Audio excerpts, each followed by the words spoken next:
अस्सलाम वालेकुम जी। आरजे वसीम काल हुआ। अभी एक जगह से होके आया हूँ दारापुर। एक भाई हैं मोहम्मद इशफाक, टोटल पंप पे उनकी वर्कशॉप है पैंसठ रोड पे। आप लोग बहुत से लोग उन्हें जानते होंगे।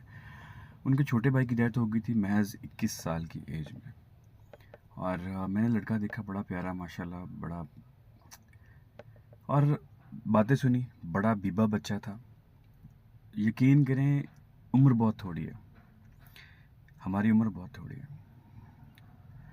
हमें देखना चाहिए कि अब जो मौत है ना, वो ये उम्र नहीं देखती किसी भी एज में।